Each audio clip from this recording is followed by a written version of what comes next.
Hi mga mare, for today's vlog, tayo ay gagawa ng DIY ice cream. At ito po ang aking mga ingredients. 2 sachet ng cream o at isang cream densada. Bali, dinurog ko lang po itong cream o. Ito po yung pang toppings natin tsaka ipang mimix doon sa ating ice cream. 2 cream o nga lang pala ang nilay ko dahil sobrang tamis na po nito pag hinalo na sa ating ice cream.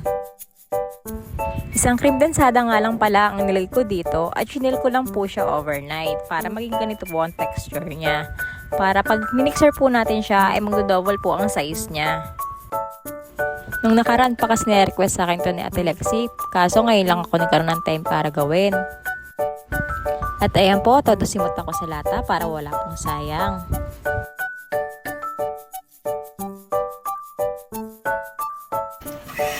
Ayan po, nag-start na ako mag-mixer. Antayin ko lang po ito mag-double size. Tamang-tama nga ito dahil sobrang init ng panahon ngayon. Masarap kumain ng mga malalamig na pagkain.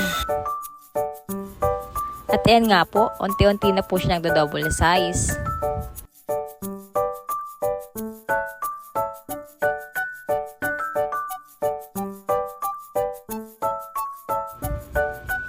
Inilay ko na nga pala isang sachet ng cream o. Bali yung isang sachet pang toppings ko lang po yun.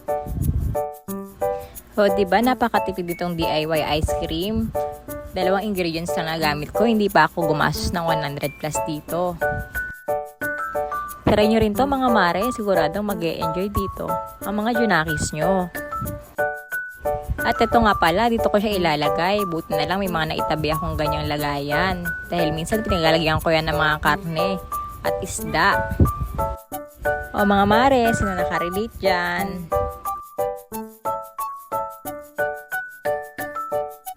At ayan mga mare, tapos na ang aking DIY ice cream. Magbubudbud na lang ako dito ng toppings. At saka yung overnight freezer ko ito para mas matigas. Sigurado akong magugustuhan to ng dalawa ko, lalo na si Ate Lexi na napakahilig sa ice cream. Ito na po ang aking finished product, cookies and cream alases. O paano ba yan mga mare? Hanggang dito na lang aking mini vlog. Maraming salamat sa inyong panonood. Bye-bye!